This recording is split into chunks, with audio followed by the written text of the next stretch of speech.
Christopher meets his mother, reading the way he writes, his emotionless character, how smart he is in solving the puzzles.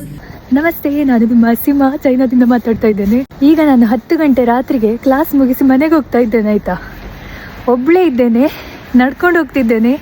ಎಷ್ಟು ಜನ ರೋಡಲ್ಲಿ ಸಿಗ್ತಾರೆ, ಎಷ್ಟು ಜನ ನನ್ನನ್ನು ಕಣ್ಣು ಬಿಟ್ಟು ನೋಡ್ತಾರೆ, ತಲೆ ಎತ್ತಿ ನೋಡ್ತಾರೆ ಅಥವಾ ಮಾತಾಡಿಸ್ಲಿಕ್ಕೆ ಬರ್ತಾರೆ ಅಂತ ನೋಡುವ. ಇವತ್ತಿನ ಚಾಲೆಂಜ್ ಇದು. ನೋಡುವ, ಬನ್ನಿ ನೋಡುವ. ಆಯಿತಾ, ಇಲ್ಲಿ ಇಬ್ಬರು ಜೆಂಟ್ಸ್ ನಡ್ಕೊಂಡು ಹೋಗ್ತಿದ್ದಾರೆ, ಒಂದು ಬೈಕಲ್ಲಿ ಹೋಗ್ತಿದ್ದಾರೆ. ಯಾರಾದರೂ ನನ್ನನ್ನು ತಿರುಗಿ ನೋಡ್ತಾರೆ, ನೋಡುವ. ನೋಡಿದ್ರಾ, ನಾನೊಬ್ಬಳೇ ಇಲ್ಲಿ ಮಹಿಳೆ ಓಡಾಡ್ತಿರೋದು ಇಷ್ಟೊತ್ತಿಗೆ. ಈಗ 10 ಗಂಟೆಗೆ ನೋಡಿ, ಯಾರಾದರೂ ತಿರುಗಿ ನೋಡಿದ್ರೆ ನನ್ನನ್ನು ಕಣ್ಣೆತ್ತಿ ಸಹ ನೋಡಲಿಲ್ಲ. ಎಷ್ಟು ಆರಾಮಾಗಿ ನಡ್ಕೊಂಡು ಹೋಗ್ತಿದ್ದೇನೆ ನಾನು. ನೋಡಿ, ಇಬ್ಬರು ಹುಡುಗಿಯರು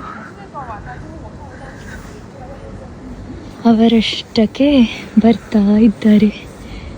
ಇಲ್ಲಿ ಒಬ್ಬರು ಆಂಟಿ ಬರ್ತಿದ್ದಾರೆ. ಮುಳ್ಪ ಒಂಜಿ ನರಮನೆಲ್ಲ ಇಜ್ಜರೆ ತೂಲೆಗೆ ಯಾನೋರ್ತಿಯೇ. ಇಲ್ಲಿ ಒಂದು ನರ ಮನುಷ್ಯರು ಇಲ್ಲ, ನಾನೊಬ್ಬಳೇ ಇದ್ದೇನೆ ಅಂತ ಹೇಳಿದ್ದು ನಾನು.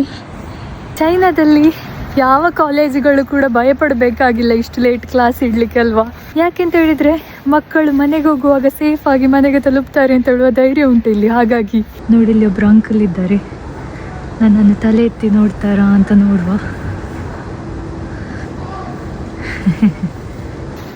ನೋಡಿ, ನೋಡ್ತಿದ್ದಾರಾ ನನ್ನನ್ನು. CC ಕ್ಯಾಮೆರಾಗಳು ಉಂಟು ಅಂತ ಹೇಳುವ ಮಾತ್ರಕ್ಕೆ ಮಾತ್ರ ಅಲ್ಲ, CC ಕ್ಯಾಮೆರಾ ಇಲ್ಲದ ಕಡೆಯೂ ಹಾಗೆ ಜನರು. ಹಾಗಾಗಿ ನನಗೆ ಗೊತ್ತಾದದ್ದು ಎಲ್ಲವೂ ಜನರ ಮನಸ್ಥಿತಿ ಹಾಗೂ ದೃಷ್ಟಿಯಿಂದ ಅಂತ. ಇದು ಚೈನಾ. ಎಂಥದ್ದು ಹೇಳಿ, ಇದಕ್ಕೆ ಮೆಚ್ಚಲೇಬೇಕು ಚೈನಾವನ್ನು. ಎಂತ ಹೇಳ್ತೀರಿ ನೀವು?